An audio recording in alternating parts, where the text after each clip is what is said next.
Okay, we're back. We're back. I went down. I got some packages. I drank some water. Frank went out for a walk. Part 2. So, it's weird because when I was writing notes this morning. I was like getting all the shit together. And I was like, how am I going to paint this picture to you?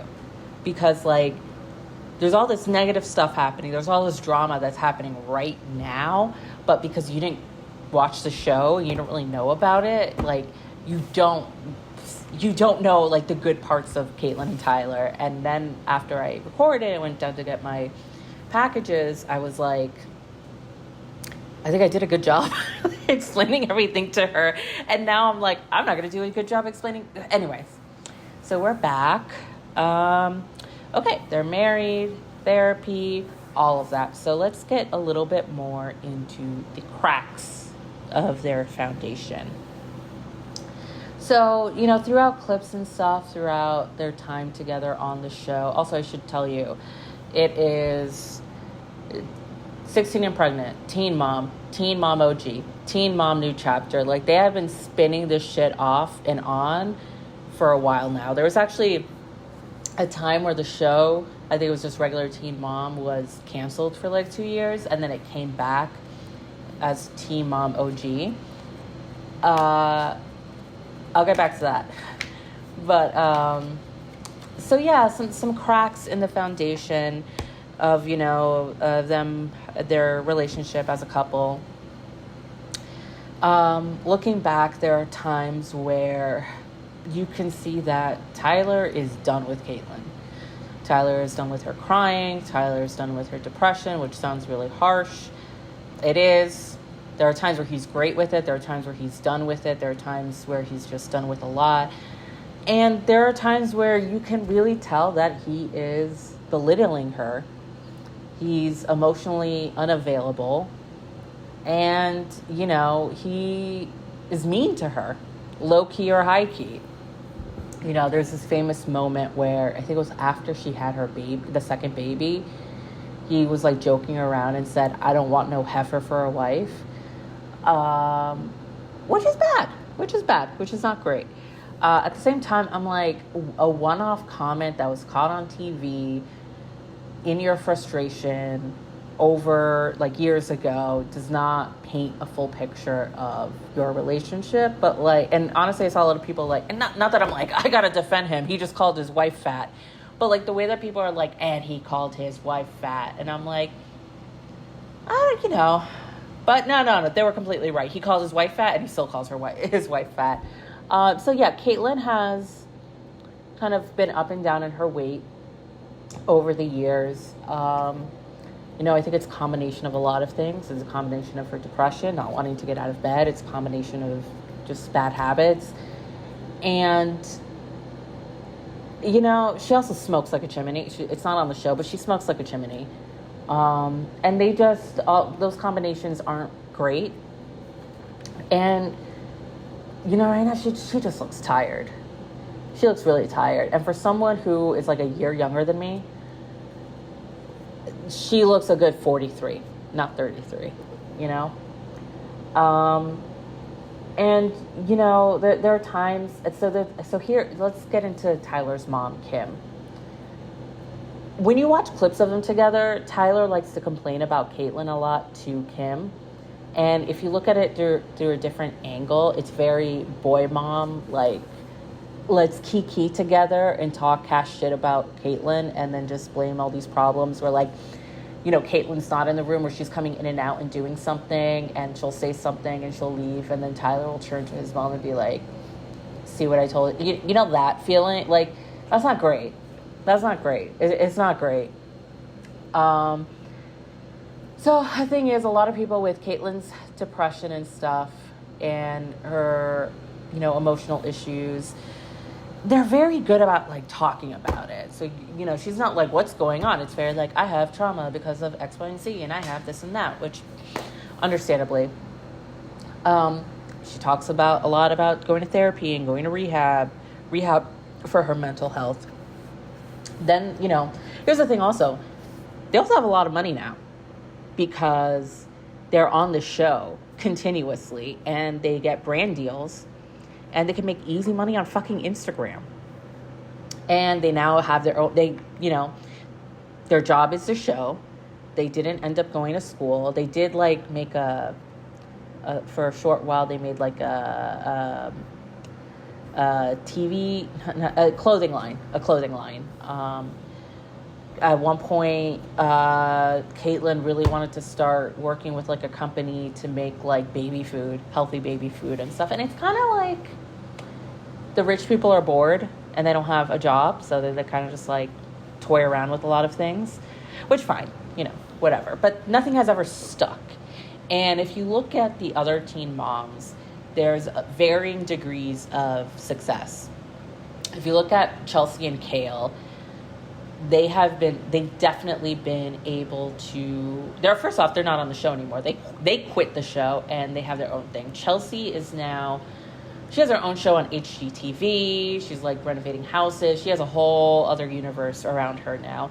And Kale, she also started podcasting, and she's very good at it. And she lives in Delaware. And I think I was telling you, she got like a huge house somewhere around Middletown. So she does her own thing. There are people who are bad people, and they have mental health issues, but they're also just bad people and they're not doing so great. And then there's the others that are thriving or doing fine. People like Macy and Leah, and a lot of it, when you look back at Teen Mom, a lot of it goes back to the environment they came up from. With Macy, she was actually pretty upper middle class. And that's why Macy is so boring. Because, she has her own problems, and her storyline really revolves more about the baby daddy, Ryan, being like a serious, serious drug addict. He's sober now, and I'm happy he's sober, but I think he's always gotten a free pass for a lot of awful, awful, dangerous shit that he's done in the past. Janelle is Janelle and Farrah is Farrah, but like, where was I going with this? People find success, they have their money. They know how to deal with their money. So they have money to do things. They buy their own house, especially they live in low cost areas. They're not living in New York City and like buying a condo, they're living in Delaware, and they're living in South Dakota, Chattanooga. Well, Chattanooga's kind of big, but you know what I mean. And just like regular Michigan, not even like Lansing, Detroit, or whatever. So their dollar goes a long way. So they have these big ass houses when they make like $250K each a year just for being on a TV show. So like a lot of problems started happening. Like you see Catelynn go through her mental health journey and all of that, and you're kind of like, you're not really getting better. Or I started noticing like things that she would say or things that she would go through that I went through when I was a teenager, in a way. Like, she just kind of became obsessed with therapy and therapeutic things. And, I need my therapy bath, my sound bath. I need this. I need that. It helps me to function. And it kind of just kept, like, it kind of became a thing, at least what I saw, was that, like, there's always something that she needs to get in order to get better. But she never really gets better. For example, there was a whole thing where she just like fell in love with animals, and she ended up buying like one of those like mini pigs, and she's like, this is my child, this is everything. She kept it for a week and then gave it back to the farm. There was a whole thing that she went to the rehab facility in Arizona, and she got really into horses. So when she came back home, she was, when she came back to Michigan, she was all about the horse. And she would go and she would ride the horse and everything. And that's great, that's amazing. But then she wanted to buy a horse, and that shit is expensive. And when she's like, oh, well, the horse is like $3,000, and the stable, it'll cost like $600 a month to keep it in a stable. And I'm like, that doesn't sound, I know horses are actually kind of cheap. in terms of like you get the big ass animal for like $3,000. At least if it's a regular horse, you know, you're not getting anything like a stallion, you know what I mean, just like a regular horse. I can see it being sold for $3,000, but that's not the cost. I could get a cat for $3,000. The problem is if you don't have a farm and you're not a horse person, then you better pay up for the board, because and you're going to need to pay that for the rest of the horse's life, because you can't take the horse home unless you want to. But yeah, and she was like, it's like, he told me $600, and I'm like, I feel like that's definitely on the low end, and it just isn't realistic. And you're watching Tyler be like, well, instead of buying a horse, you know, why don't you volunteer at the horse place? And she's like, well, that's not enough, because you just get to hang out with the horses all day and like feed them and brush their hair. And he's like, is that not good? And she's like, yeah, you get to ride them and stuff, but you know, I need a horse to be mine. And I need to know that is my horse, and I can ride her and I can be with her whenever I want. I don't know if you are getting what I'm putting down. You know, I need the horse to be mine. And like, Tyler is frustrated because it's like another thing that you think is going to fix everything, and it doesn't. And then you end up with a huge responsibility of owning a fucking horse and having to pay for it for the rest of your life, instead of being like, let me go visit this horse because it's not that, oh, I have my favorite horse at the stable. It's that horse needs to know that I am the owner of that horse, and we are the only ones that have a connection. That horse cannot have a connection with anybody else, and I have access to that horse whenever I need it.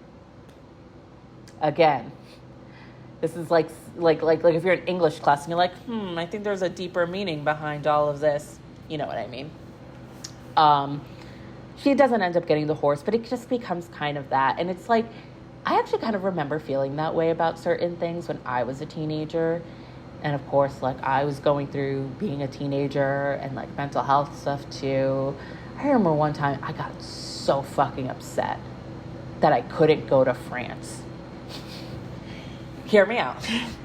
Not like, oh, I don't have the money to go to France, I just can't go to France. But I got like really upset that as a human being, there was no way for me to get to France. That unless I paid, you know, for a flight, or I paid this money. But like, as a human being, I have the rights to visit the land that I live in. And, you know, all I need is a boat. If I just get a boat, I can cross the Atlantic, and there I'll be in France, and it'll be, you know, I don't know. It was just like this, I was like looking at a diary I was writing, and I'm like, that sounds really dumb. Like, I don't know. Like, I get myself, I'm not like shaming myself as a kid, as a child, but I'm like, I get it, but I think it's just being more frustrated with a lot of just like how the world operates or something. And like, anyways, yeah, so it just becomes a thing. Catelyn's always depressed. So when the show came back, it was canceled for 2 years. You know, we check in with Dawn from the agency. We check in with Catelynn and Tyler. And Dawn pretty much says, like, Brandon and Teresa have not heard from you in 2 years. You haven't written a letter. You haven't contacted them. You haven't sent any gifts and stuff for her birthday. And they're like, yeah, we know, we kind of fell off on that, but like, you know, we're going to get back. And it's like, well, it's not so much that you are just going to get back on the horse, so to speak. You know, Brandon and Teresa feel like that end of your bargain was kind of like not fulfilled, and they kind of want a chance. They want to rebuild, so to speak. They want to, you know, learn how to get on the horse before you ride the horse again. And then they were like upset about that. And it's like, well, no, because it's like, you know, they have a point. And they're like, well, they didn't reach out to us. And it's like, it's not their job to reach out to you. It's for you to reach out to them. Anyway, I'm just adding a little sprinkle about all of this. So yeah, that happened. The emotional stuff. Couple pair. So then, you know, there are, they grow distance again. they get pregnant again. So they have they gave birth to Carly, they have Nova, and now they're having Veda. And the thing was, right before Catelynn got pregnant, they were pretty much on the brink of divorce. According to Catelyn's brother, who likes to talk shit on like Switch or whatever, he has mentioned those two are always about to get a divorce since he's known them. So like shit is always rocky. Shit is rocky. While she is pregnant with Veda, Tyler is like, I think it's best for us to live separately for like a month. And they do, but they're still together. You know, they're still together. They go and they talk about everything and all of that stuff. You know, a lot of people say, like, just get a fucking divorce. Like, what would Kate's life be like if she wasn't attached to Tyler? If she wasn't part of this brand now? And people are just like, I think they're just so trauma bonded and they just are so about their past and everything that they feel like they have to stay together. Or it's probably, again, Tyler probably has threatened to leave many times and Catelynn has had a fucking crash out where he's like, I can't leave her, or the other way around. You know, it's just very codependent and toxic, and there's resentment because that's when Tyler calls her fat or talks shit behind her back with his mom and shit like that. So now I should probably tell you about what people have kind of picked up from Tyler. Tyler's very good looking. Tyler's a good looking guy. And Kate, she's very pretty, but she's more normal.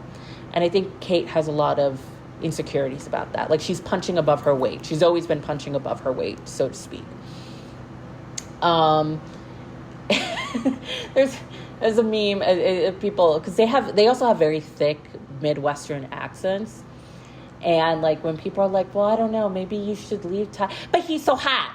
He's so hot. And I'm like, I get it, girl. He is pretty hot, but like, it's just always a thing. He's so hot.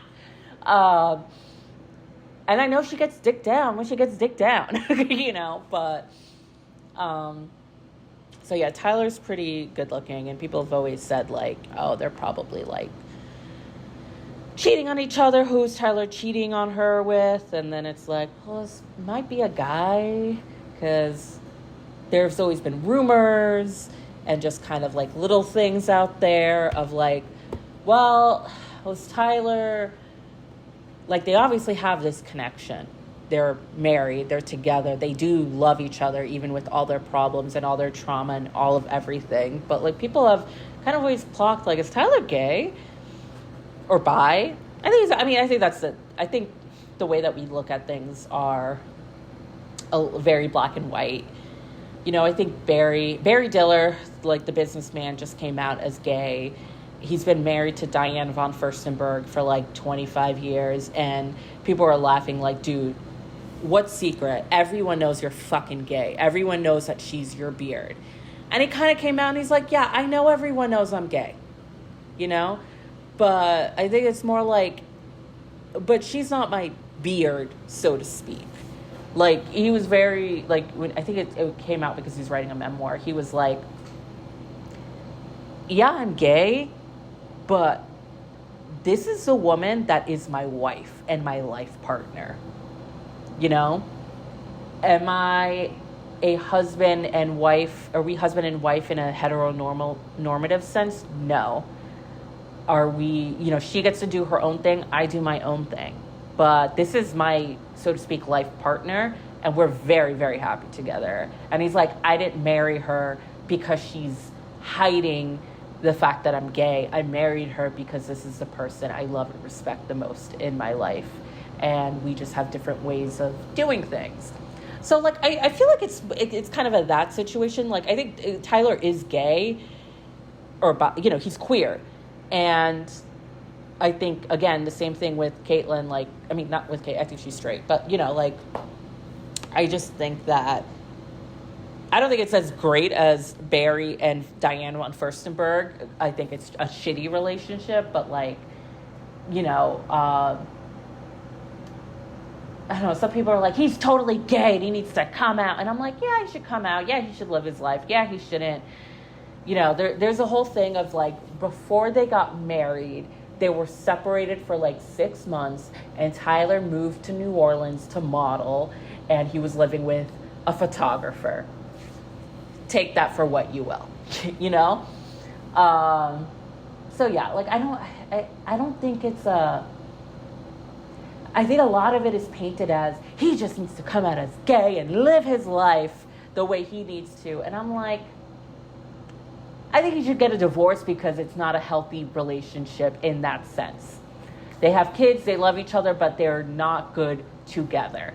And he also likes to be with men and women, maybe men more, but you know what I mean? Like, it's not like this thing, but yeah, Tyler's gay.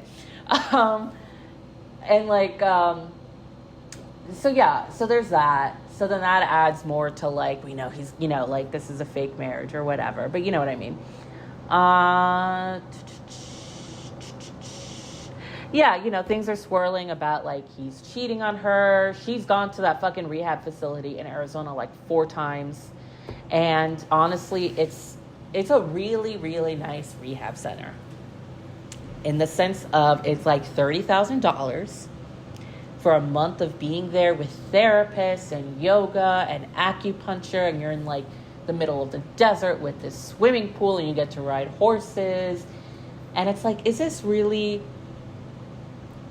a rehab in order to rehab your mental health? Or is this a rich person's retreat where you get to also just like relax and talk to a therapist and ride a horse? And I think it's definitely the latter. Like, I understand that when she goes, she feels amazing and she's there for a month, but she also has 2 other kids at home. So you're like leaving for a month is kind of a lot.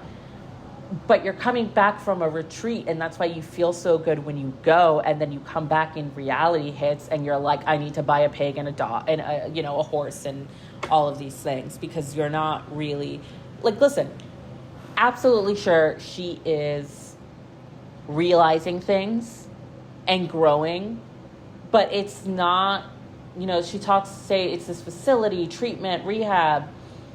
It's not the same as boom, boom, boom, we're going to rehab type of shit. Like, we are off the drug and we are very much learning, you know, it's just more of a very nice rich people retreat. So then, to piggyback on that, Tyler and Kate are sued by the U.S. government, and they have a lien put out for $850,000 because they have never paid their taxes. And this is not the first time this has happened on Teen Mom. This is like the 3rd time it's happened to a separate couple. And I'm like, I don't know who the MTV financial advisor is, because they're all 1099 independent contractors, so they don't have to pay their taxes until the end of the year. And then if you don't pay your taxes until the end of the year, you owe back taxes until it becomes $850,000. This was back like 2019, and to be honest, apparently they paid that all back. They really upped their Instagram game. And to be honest, they were in the position of like, oh, I have like 2 million followers. You know, I can post this ad for Nutrafol and make $30,000. Like, you can add, like, if you know, it's attainable. So they actually got themselves out of their hole, you know. Anyway. So, you know, a lot of things are also happening with Carly. They go and visit her, and, you know, she's getting older and she's not allowed on camera, and you could see they're in a lot of pain because they're seeing this girl grow up, but she's not part of their family, really. She's not. They just met her on a couple of occasions, and they sent her gifts and stuff, but they don't know her. There's a back and forth drama, you know, between Brandon and Teresa and what we can do. Same old story, same old song. But it just like kind of gets worse and worse and worse. Catelynn gets pregnant again, her 4th daughter, Rhea. So as of now, Nova is 10, Veda is 6 and Rhea is like 2 or something. COVID hits, and again, they're not filming as much, and when they come back from COVID, Dawn is again like, you kind of dropped the ball on keeping contact with Carly. Anyways, moving on. So we're really getting into like the last 2 years of all of this, Tyler has started coming out and started speaking out and being really, really frustrated with the state of the adoption and how much access they get to Carly. It's like, oh, well, this year we're not really having a meetup. And then it's been like 2 years of not having a meetup, or Brandon and Teresa not really answering their text messages about a meetup and all of these things. And at one point, Brandon and Teresa write them a letter and just say, like, we understand your frustration, but we also need to take care of Carly, and Carly is a growing girl, and she's at a time in her life where she's trying to find herself, and she has her own mental health things going on, and, we just think that it's best for her if, for right now, we just could kind of put a pause on everything. They get really upset about that. And they're like, what's wrong? What's going on? We don't know. So I just don't want to miss anything before I dive into what's been going on in the last year.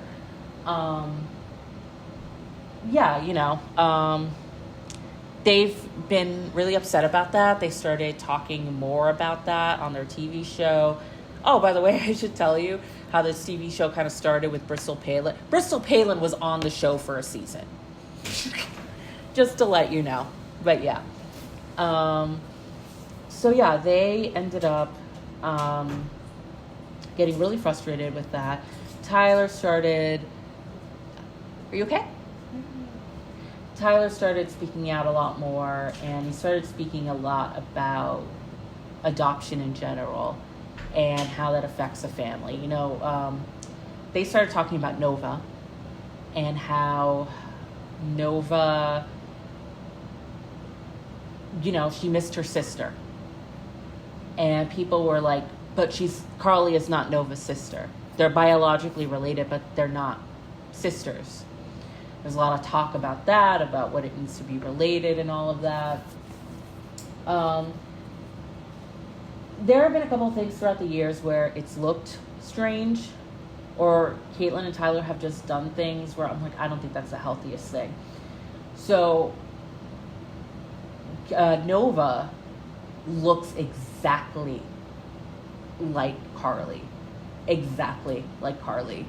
And Catelynn even told Nova, like, oh, I feel like God gave you the same face so that we can be... Something along the line. She told us, 5-year-old Nova, I feel like God gave you the same face as Nova so that, basically insinuating, now I have Carly.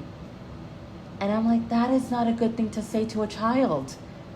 This is all a very complicated situation, because most people who do place their child up for adoption don't stay together and have more kids. In fact, there was one time I was watching the show and my dad came in and they had Nova, and my dad's like, what are you watching? And I explained it to them, and he was like, oh, so now they're gonna get their first kid back. And I was like, no, because they placed that kid up for adoption.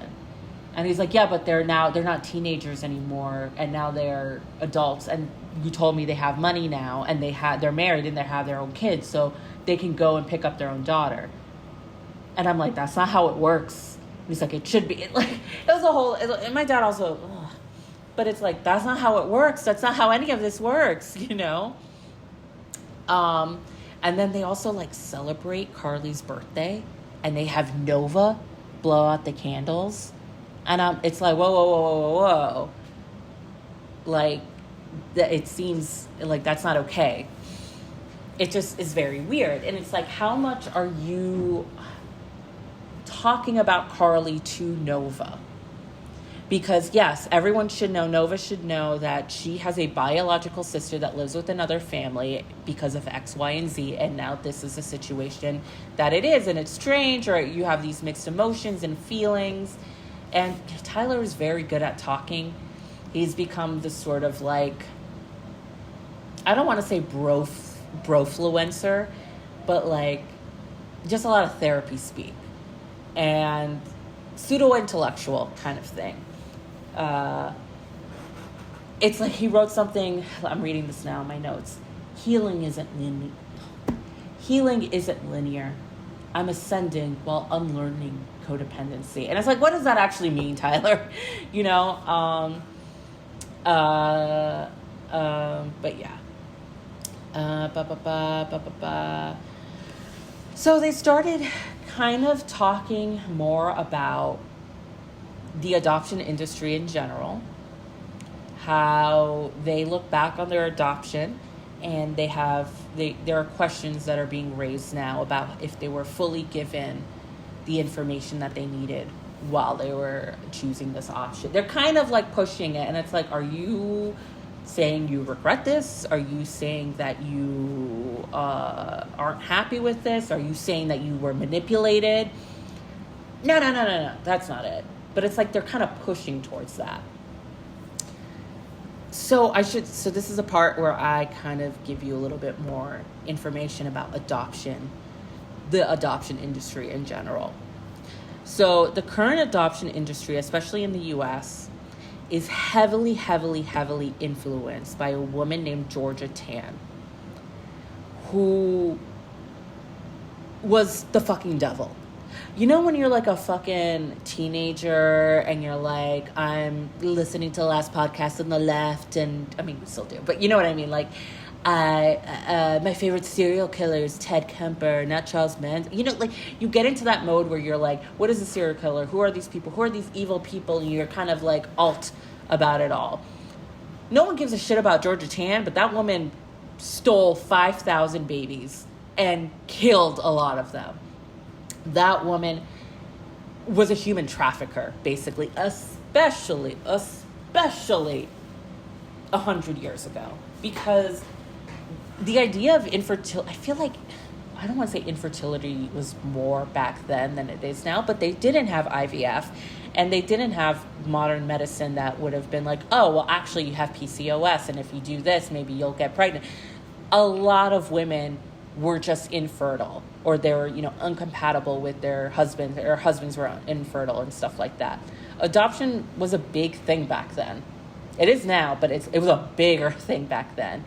And it's like, there's a lot of, unwed mothers, and, this fucking convent in Ireland, they take care of their babies there, and it's just like corruption happens, things happen, and it kind of becomes human trafficking, where you're selling babies, where you're just finding a baby, you're selling them, you're giving them to a parent, the parent knows nothing about the biological mother and everything, and then they're lost.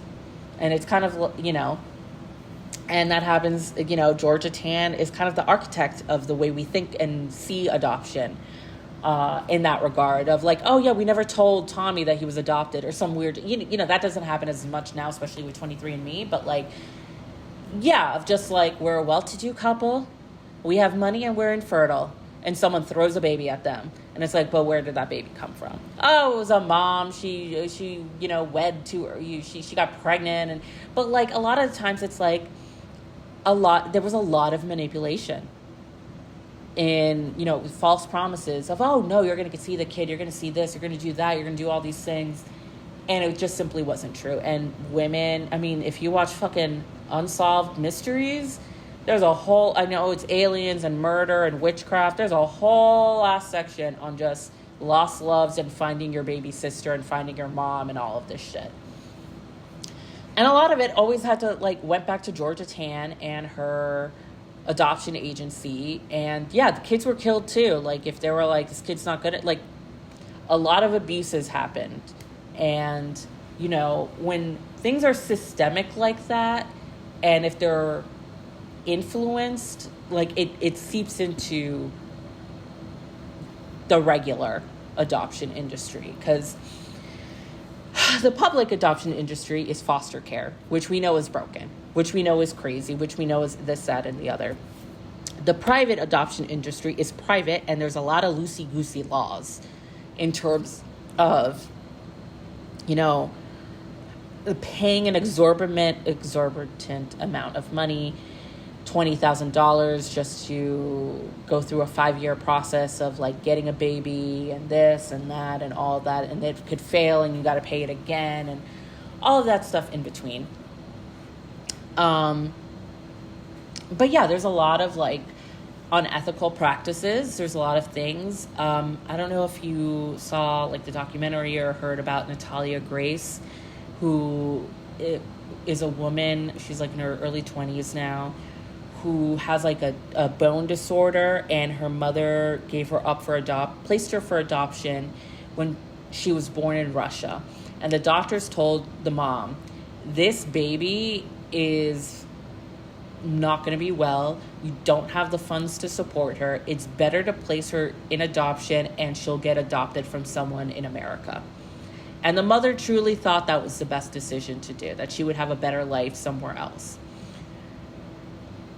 Girl goes into the orphanage and she's abused. There's a lot of issues, but finally she gets picked up from an agency, goes to America, gets placed in a home. A month later, she's placed in another home. 2 months later, she's placed in another home. There's not a great paper trail on her in terms of birth certificate, who she is, where is she going. And she ends up at a family who on paper is really good. They have children, they're homeschooled. One of the kids is a genius. He went to college at like 13, all of these things. The mom wrote a book on how to like raise kids and all of that. So it's like, yeah, we got this kid. It's great. It ends up being a horror show. A couple years later, the parents are arrested because apparently they said that the child was not an 8-year-old child, and that she was actually like a 20-year-old Russian woman with dwarfism pretending to be a child, and that she wanted to kill everybody in her family. Now, if you've seen the movie Orphan, yes, it's exactly like that. So then there was this whole question of like, who is her? How old is she? And it's like, well, no, we went to the court and we went to doctors and they say she's 20, not 9. And it's like, that's why she got her age moved up in her birth certificate. So once that happened, we said, get out of here, lady. And, she was like left to live alone in this like apartment complex. And then people were saying she is like very strange, and she tries to play with kids, and she doesn't bathe, and she's just kind of like this crazy disabled lady, and eventually she moves out. They had no idea that because she was presented and she has this physical disability where she looks smaller, and it was like, no question, oh, you're telling me she's 22 years old? She's 22 years old. She probably has a ton of mental health issues. But the reality was that the parents were lying. They fudged up the numbers. They did a bunch of stuff to move her age up. They ended up basically abandoning her in this home. And to be honest, they were hoping that she died so that they can cash in on her disability checks. There's a lot more to the story, but it ended up being that after everything, after going, getting arrested, getting acquitted, whatever, she is 20. She was 9 at that time. And even the people in the apartment complex, like, it makes so much. We thought she was just an unwell woman with a disability. We tried to help her, but then she would stalk us. She would ask us for food. She would play with our kids. It was all these weird things. And that is understandable when you think you're dealing with a 22-year-old. But then it makes so much more sense when you find out that she was 9 and that she was living alone in an apartment, taking care of herself, getting like food delivered to her. No wonder she didn't know how to take care of herself, give herself a bath, brush her hair. She was 9. And no wonder she's chasing after kids, because she wants to play with the kids. And they're also telling her she's not 9, she's 20. it's a very, very, very big mental abuse, emotional abuse, physical abuse, probably sexual abuse. There's a big documentary or series on it on HBO Max. It tells a lot about it. It's called The Curious Case of Natalia Grace. At the same time, I didn't really like the documentary, even though there's like a bunch of episodes and it really goes through everything, because I thought they were very exploitative. I can't say that word. To Natalia Grace. Like, it's kind of a shocky, like, TLC type documentary.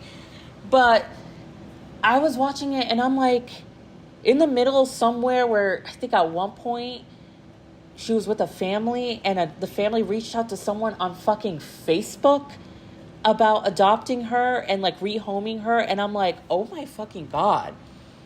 They're selling kids on Facebook. And who is buying her? You know? Who wants her, you know, some guy?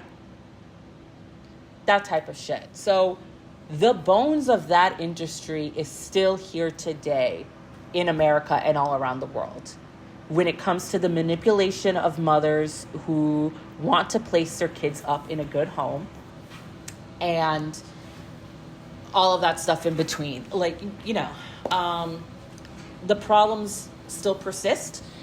And to go back on that, let's talk about Bethany Christian Services, a very heavily Christian company that was also intertwined with Betsy DeVos and her whole like conservative public education billionaire kind of thing. There are a lot of horror stories when it comes to them, but also pretty much every adoption agency, you're going to get some, you know, people who are like, no. There are stories about how they were able to reunite 90% of like these migrant kids in a facility to their birth parents. And there's a lot of investigations going on in terms of, did they? Or did they get the migrant kid and then just put them in a home somewhere? And now that kid is not Maria, they're Jaxley with 2 X's and a Y living in Utah. You know what I mean? So there's a lot of smoke when it comes to Bethany Christian Services. And when Tyler and Kate were sort of coming out talking against adoption and sort of pushing that envelope, I was like, listen, if they feel looking back now that they were manipulated into this, I fully support them, especially when what I know about adoption and what I know about Bethany Christian Services. Like, let's look into Dawn and like, did she really, did she help or did she coerce Catelynn into giving the baby up for adoption because there's money behind that and stuff. Before I get into it, let me just recap one other thing about the adoption industry today in terms of anti-adoption advocates. A lot of it has to do with what I just told you. Another thing about adoption, we talk about the selling of kids, the sexual exploitation of kids. A lot of it is also slave labor. And that comes from literally, like, I don't know if you've ever read or watched Anne of Green Gables or Anne with an E on Netflix. I love that show. But basically, she was an orphan, and I forgot the fucking family's name. Let's just call them the Montgomerys. I know it's not the name, but you know what I mean. They wanted to adopt a boy so that he can work as a farmhand on their farm. Sort of like he was their ward. And this was what, 1889? 1890? That type of time in Canada, Prince Edward Island. And that was the norm. Yeah, we need a couple more kids to pick up the crops. And it's like, that kind of sounds like, I don't want to say, it's not slavery, but like indentured servitude. Like what? Like, who are these parents? Who's and that still creeps in today. Like, do you want the kid to raise a kid, or do you want the kid as a prop for your YouTube channel? There's a documentary on that on Netflix. Oh, it's a whole thing. But yeah, that kind of goes into it. And I remember when I was first getting into TikTok, I was getting a lot of anti-adoption content, a lot of like people on lives talking about why they were so anti-adoption. And I'm like, bitch, what the fuck are you talking about? And I was like, adoption saves lives. They have adopted them. Would you want her to be a crack baby? I started looking into it a lot more because I was also like, these are people who were adopted, had a bad experience, and are speaking out on it. And they're saying things that sound crazy and scary, like, I feel like I was traded. I feel like, I was adopted, but I didn't get to choose the family. And it's like, well, how can you choose a lot of things. They were talking about alternatives to adoption, it being a lot more open-ended, it being a lot more, definitely first, instead of going to,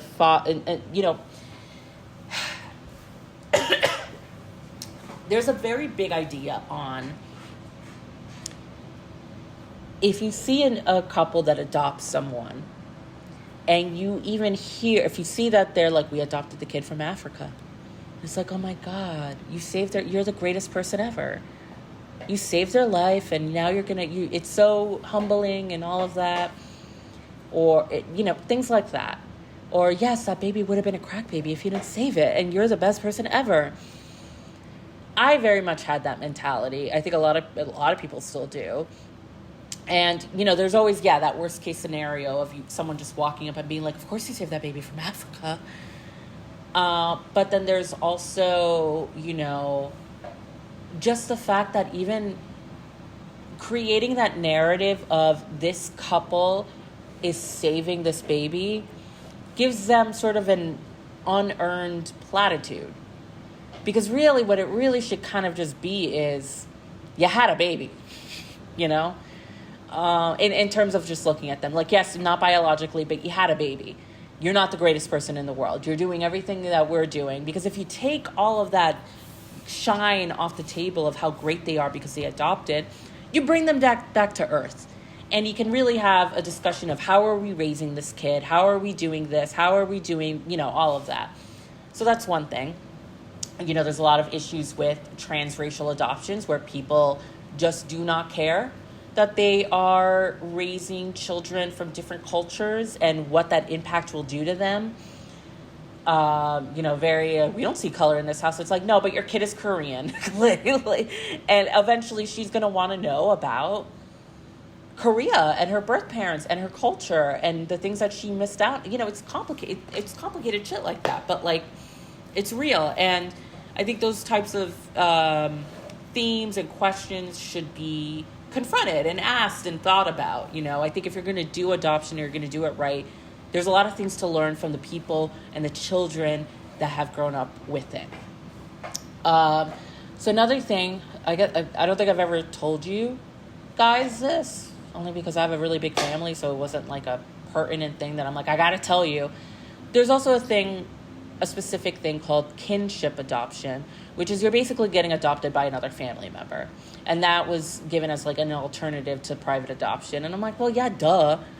That I'm assuming that the kid is being put up for adoption because their grandma or their sister or their aunt can't take care of them. But I have had, and they've spoken about how kinship adoption is, if that is an option that is available, it is very, very good for the child. It gives them a bigger understanding of who they are biologically with their family or someone who's close to the biological parents. It gives them a bigger sense of, again, who they are, where they came from, all of that. So within my family, my mom has 9 siblings. I never met, and I always knew them. It was, Pedro, who died when he was a kid. My mom really didn't know him. Jomeri, Duarte, Doris, my mom, Magdalena, Edward, Luis, Katie, y Daisy. And if I'm missing one, I'm sorry to my family. But clearly you didn't make the cut for me to remember you in this second. Katie died last year. I think I told you guys she died of cancer.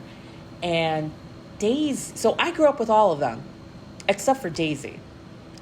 I had no idea there was another aunt called Daisy until I was like 10. And my mom just like one day was like, yeah, that's Daisy. And I'm like, who's Daisy? She's like, my sister. I'm like, what? While I was growing up, Daisy had a very serious drug problem. And my mom never really had a relationship with her during that time, just very tangentially. And she never really said, let's go to Daisy's house. She didn't know where Daisy was. And to this day, when I ask my mom, how many kids does Daisy have? She's like, I don't know. I think it's like 13, 14 kids. And I'm like, what? Anyways, so I didn't know Daisy. And then there was one day I went to my tia Dori's house, my aunt, and Doris has 2 kids, my cousins, Jillian and Cloris. Jillian was the girl that we met at the club, just so you know. And my mom was telling me Doris has 2 more children and she's coming to live with them. And the girls are like 5 and 6. Maride and Lauren. And I was like, where did they come from? And my mom was like, well, their mom couldn't take care of them. So now they're going to live with Doris. So my cousins, Lauren and Maride, they grew up in that household with Doris. And I was always told, no, like you're related to them, like blood related. So I kind of just knew that. And then I was like, oh, those are Daisy's kids and blah, blah, blah. Long story short, I've had kinship adoptions in my family. And I've pretty much seen how good it has been. You know, Daisy's pretty much clean. Like she's clean. She's been clean for a very long time. And she's in contact with pretty much all of her kids. Most of her kids are adults. They're kind of scattered everywhere. You could not tell me who's her kid, who's not her kid. If a person comes up and says, hey, I'm Daisy's daughter, I'll be like, yeah, I guess so. You know, because like way too many cousins. I already have like 10 cousins, 10 sets of aunts and uncles who have their own kids and their own kids. And now, like, I got a big family, so I know. So yeah, like, I've seen it be a success in terms of like, hey, this parent cannot take care of this kid at this time. Let's keep this adoption within the family. And, you know, Maride and Lauren, they always knew who they were. They were in contact with their mom. They kind of see Doris and as their mom, you know. They're adults now. They have kids. But they very much still have contact with all their other siblings and their biological mom. And from what I've seen, it's been pretty good. And so that's just a story to tell you about a different form of adoption. At the same time, that's not available to most people who are being adopted. Of course, it's a great success story. So there's also another story that I have in my family real quick. So my Aunt Katie, she passed away last year. She had her daughter, Leah, who's my cousin. We were like the same age, like grew up together. Leah had a daughter, Isis, before the terrorist group. Isis is now 15, 16. Isis has had a lot of trouble, you know, growing up. And I would just hear things of like, we don't know where she is. And I'm like, she's 13. What do you mean you don't know where she is? Oh, she's with her boyfriend. I'm like, oh, shit. Isis got pregnant and got an abortion.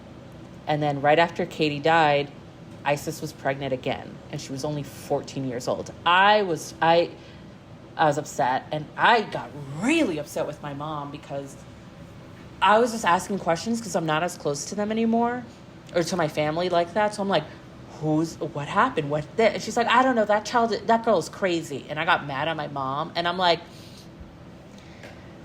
who got her pregnant? Because I'm sure it's not Billy from 8th grade. I'm sure it's a grown-ass fucking man. And you're putting all the blame on her. Blah, blah, blah. Turns out it was Billy from 8th grade. Thank God. At least there was that. But I always ask my mom, like, what's going on? Did she have the baby? What's going on? All of this. And my mom is like, she's actually, the baby was born, but she's actually going to be adopted from Milagros' sister. Milagros Miracle. She is the wife of Eddie, my Uncle Eddie. And I guess, and Milagros was very close to Leah and Katie.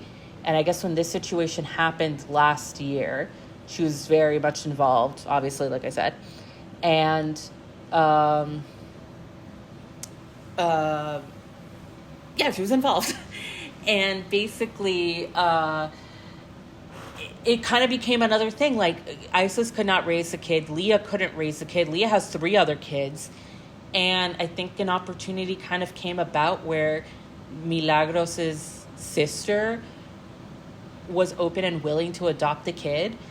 And it was just like another instance of that, of like, in a way, yeah, Isis is not going to be her mom, because Isis is 15 and she's a child, and she needs to grow and learn and live her life.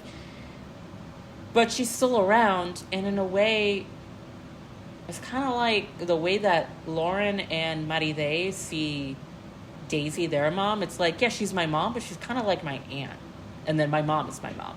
Anyway, I'm getting very into it. But just in terms of the state of adoption and the way that the world, and especially the U.S., has to really reevaluate the way they talk about adoption and the different things that all of that. And, I've been on the other end of seeing very good outcomes. And I think, what's happening with Isis and Leah and Milagros and everything is, I think there's going to be a good outcome that comes from that. So where do I go back? So I'm speaking from a place of experience a bit, and, just learning and listening to adoptees and how we can fix the adoption industry, the foster care industry, and we can work on what is best for the kid. Not centering about these amazing adoptive parents that save the crack baby, but for the kid and what we can do. Catelynn and Tyler have fully gone all in on, they stole my fucking baby. And that is just not the story. Pretty much in the past year, it's really ramped up. It's really, really ramped the fuck up. And there are certain things. They have a lot of fans, diehard fans. And they will gas them up and agree with every little thing that they say. So it turns out, I told you the thing about Carly growing up and being, we're pausing things. It ends up being a fully closed adoption. Brandon and Teresa fully break off contact. It's done. And it's, it's the what's coming from Catelynn and Tyler is, we don't know why. We don't know why. We don't know why. And people are like, you talk shit about their parents all the time. And you always do. There's always a storyline about how you needed to put a picture up of Carly on your Instagram page because of my voice and my platform. And like, they had enough of you. There was also times where so little by little was getting revealed. There was, they had the 2 instances where the cameras were off and they didn't contact Carly, which is not great. They also had a time, there was a big famous one where they were going to meet Carly. Brandon, Teresa, and Carly came up from North Carolina. They went to Michigan. They were meeting 2 hours outside in Detroit, outside of Catelynn Tyler's house with Nova. And the night before, Catelynn decided to make a scrapbook for Carly. And she was working all night on the scrapbook. Nova was working on it. They were ordering pictures on CVS, pick it up. I have the glue stick. I have everything, to the point that Dawn calls them and she's like, all right, we're meeting at 12, right? Oh, you're still home? And she's like, yeah, but we're finishing up this scrapbook and, it's going to be great and all of this. And then it became time of you have to leave in order to get to the aquarium so you can meet Carly. And Catelynn is flipping out and crying over finishing this fucking scrapbook. They were 2 hours late to meet Carly for their yearly visit. And when people are like, why the fuck didn't you start working on that scrapbook before? You had all year. And it was like, oh, well, you know what? No, you don't understand. Carly loved that scrapbook. She was over the moon over it. And it's like, looking at it and looking at all the depression and anxiety, it's like, I feel like this is a classic fucking case of self-sabotage. Again, why didn't you come up with the idea to make the scrapbook earlier? Why didn't you work on it earlier? Why was it so important to you to finish the scrapbook in the vision that you had in your head of this scrapbook over getting into the fucking car and actually seeing Carly? You know? And I just feel like it's self-sabotage. They never take, like, real accountability. It's, oh, well, it was all good at the end. And I feel like it's a thing. It's like self-sabotage. It's like this idea crawls into Catelyn's head and she just, like, runs with it. And, like, the reality is, like, it doesn't have to be this hard and this difficult unless all you know is hardship and difficulty. And it's kind of like when that's not going around, you need that to go around. Just saying. There was also another time where they had, I think it was the last time they met, they had a whole meeting, they had it set up, and they brought April along, Catelyn's mom, Carly's grandmother. They brought her along without telling Brandon and Teresa. And it you know, it's a thing of, like, you could have asked and you could have worked towards it. But you didn't. You just brought April along. Guess what? April was also drunk. Like, right now, Catelynn and April don't really talk to each other because they have their own issues going on. And it's like, why would you bring that to Carly? Like, without asking, without, you know. It's these things that have a certain kernel of truth where it's like, yeah, like, you know, yeah, it's true that, you know, in a way, April does deserve a chance to see and speak to Carly. In a way, it is frustrating that now you have to play the song and dance where you have to convince Brandon and Teresa that it is a good thing for Carly. But that's what you gave up when you placed your baby up for adoption. And now I'm another hour in. I'm going to take another quick break. The next episode, the next part will not be another hour. I promise I'm ending soon.